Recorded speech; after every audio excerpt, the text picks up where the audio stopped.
Hi, all. Welcome to the Simple Doesn't Mean Easy podcast. We are here every Monday and Friday working at simplifying things in our lives, just one day at a time, one simple step at a time. I'm your host, Michelle Visser, and today it's going to be something a little different. I, when I realized how many amazing food items were like launched or created on this day in history, and we were actually releasing this podcast on this day, I knew I just had to talk about it. So that's what we're doing. Today, we are talking about today in food history. So I don't think these are in order. I have a list here. Let me see. No, I do not have them in chronological order. So just bear with me on that. It's 5 items. So I think it's okay. It's not in chronological order. I don't think we'll get too lost.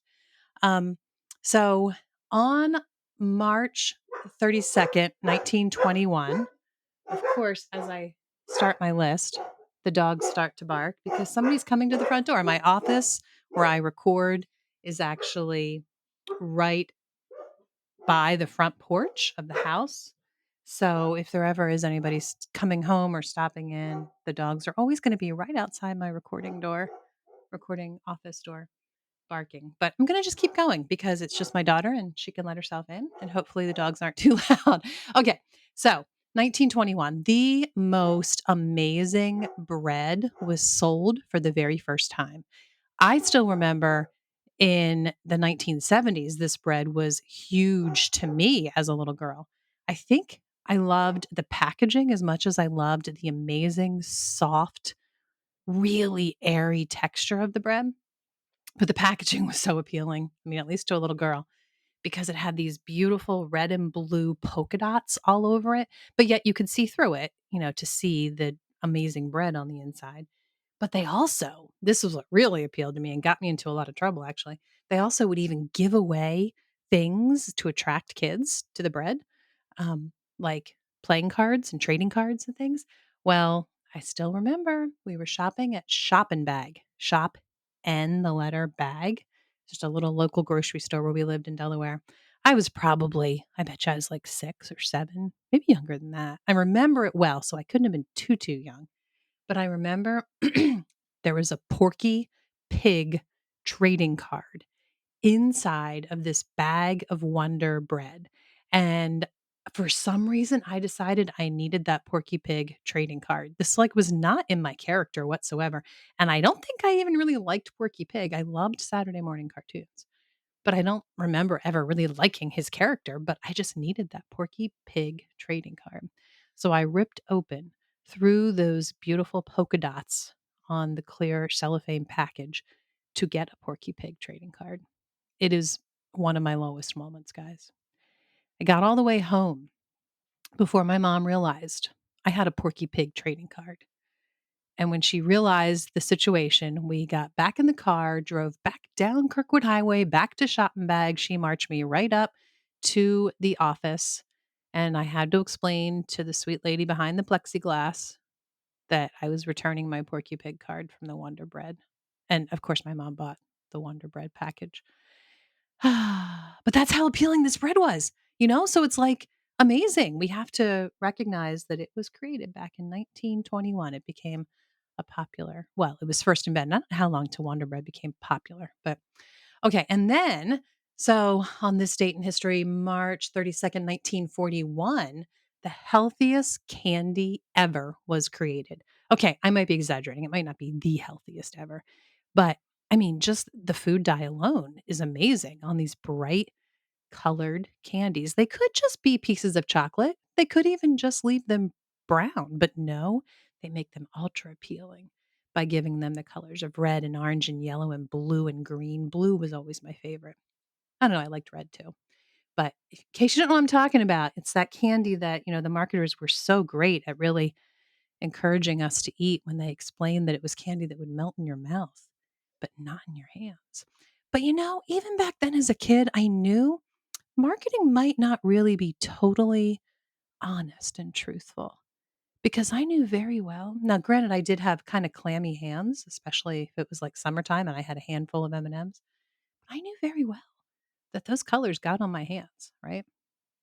Anyway, by the way, I put my sweatshirt on the way I did today, those of you watching on YouTube, because if you need a handy way to eat a whole bunch of this amazing healthy candy, the M&Ms, you can rip open the bag and pour it in right here. Those of you who aren't watching, I'll tell you, I have this is my old hoodie that I grab and slip on whenever I'm cold around the house. Do you guys have a sweater or a hoodie like that? Um, so it's ultra big and roomy, but if I turn it around, the hood is right here in the front. So I can pour my M&Ms right there in the hood, excuse me, right there in the hood and, just have handy access. I can eat the whole bag, don't have to worry about even finding a bowl, and I can walk around the house like that too. So, healthy candy, a whole bunch of it right here, and I am extra happy. I have to pause this episode for just a minute to let you know about our sponsor. I am in love with this company. I've been using them for years for teas, and now I go to them all the time for botanicals. Positivelybotanicals.com. A botanical is a plant or a plant part that's valued for its medicinal or therapeutic properties. There are many things that you can do with them, like people will make tinctures and infusions and extracts. And I do a little bit of that. But what I really love the most for using my botanicals is to make teas, to make medicinal, delicious teas. And I drink them iced or warm. If you want to go to soulyrested.com/botanicals, there I give you a savings code for Positively Botanicals, and I link to all my absolute favorite things that I get from them. And this is the best part, I link to all my different recipes of my absolute favorite teas, and some of them have proven to be favorites of you guys as well. I hear from folks often about how these have become their new favorite drinks. So go to soulyrested.com/botanicals to find out more, and absolutely be sure to go check out our sponsor, positivelybotanicals.com. Okay, the next one I want to talk about, on this day in history, March 32nd, 1869, this incredible butter was created that wasn't butter at all. It we suddenly, thanks to marketers and thanks to not marketers, but scientific technology, I should say, we had this amazing heart healthy, highly processed option that was available to us. And, no more of that high fat butter that was killing us, but instead, amazing science created margarine. And suddenly, best part about margarine, I remember this. I remember my mom switching from butter to margarine because it was heart healthy. And I remember all of us being excited. The best part about it, it was spreadable when you took it out of the refrigerator. You didn't have to wait for it to get room temperature. It was soft right out of the refrigerator. It's got to be better than butter, right? Okay. Back in what's next on my list? 1911, March 32nd, 1911, there was suddenly something available to replace that pesky old lard. Now, granted, my grandmother pretty much had lard available to her as much as she wanted, pretty much for free because they raised their own pork. But instead, she opted for Crisco because, so many reasons, but it made icing like nobody's business, right? Delicious icing.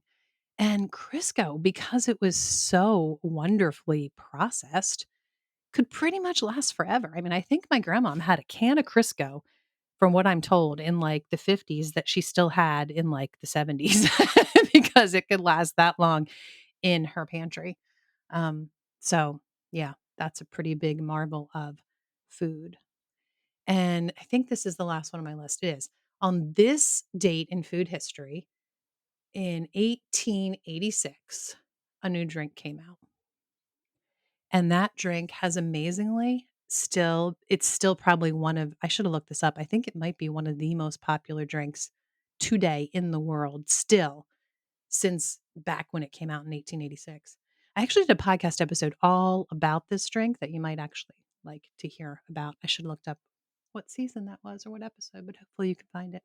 Reach out to me on Instagram if you want to hear that and can't find it. So anyway, Coke is what I'm talking about, guys. Delicious, amazing, nutritious, healthy Coke came out in 1886. And, the fact that it's led to um, very high levels of diabetes in our country, that kind of is not as important as the fact that it's just absolutely delicious.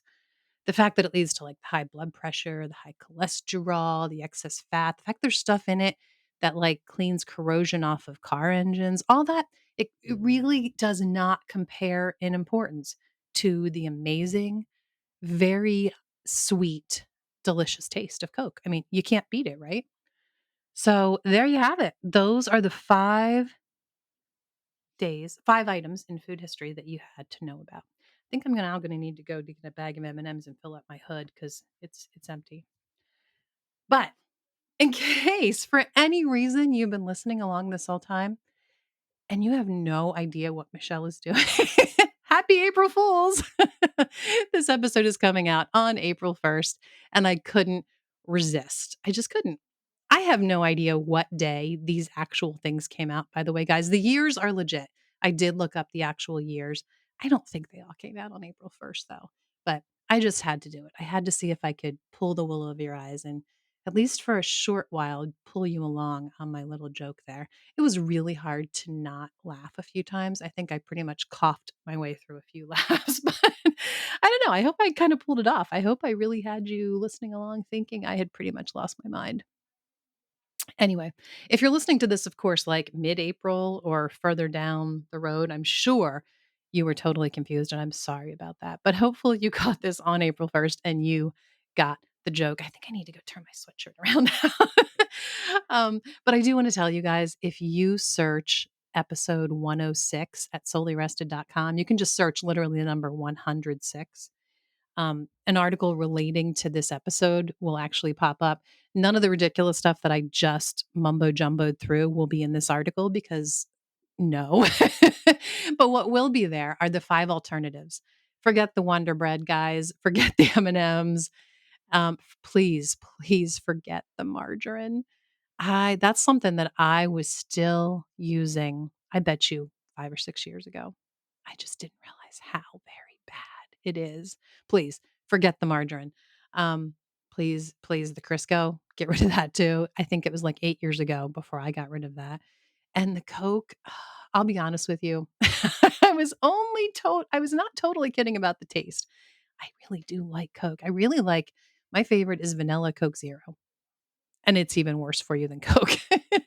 But I try to limit myself. I probably have it maybe once a year. I've gotten even better and wean myself even more away from it, especially now. In fact, I haven't had any a long time because now I make my own Coke. It's not the same. I'm not going to lie. It doesn't taste as amazing as the chemical laden, really crappy stuff, but it comes close and I know it's good for me. So I actually don't know when the last time was I had a Coke now. Maybe it's been more than a year. Anyway, if you search episode 106 at solelyrested.com, I will give you recipes for all of these things, some alternatives for making your own bread and maple candy. It's not an M&M at all. I will not lie. M&Ms are freaking amazing. I don't know when I had them last though. But maple candy is really yummy and it's one ingredient, maple syrup. That's it. I will tell you how to make it. Butter, you can make your own butter, guys. You absolutely can. I will share how to do that in this article. You certainly can make your own lard. I'm a pig farmer. I have lots of resources about why lard is a healthy fat and exactly down to the detail how to make it yourself. So I will include that in this article. And Coke, I will give you my recipe for DIY Coke. So there you have it. I will also link this article, of course, in the show notes, as always. And I think that's all the ridiculousness I had for you today. Oh, since it is April 1st, I should tell you, if you're listening to this on the day it comes out, run, don't walk. Run, don't walk to solelyrested.com/FREE.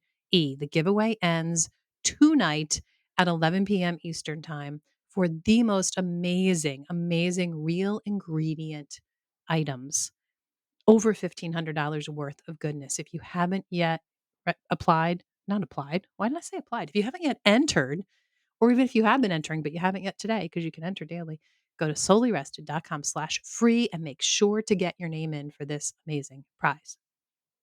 Okay. I think that's everything. I hope I fooled you just a little. That was kind of fun. In fact, that was freaking fun. Thanks for listening, guys. Remember, it's easy to forget how blessed we are to live this life. So enjoy the simple, everyday efforts and the ridiculous April Fool's jokes. It's not easy, but it's a good life.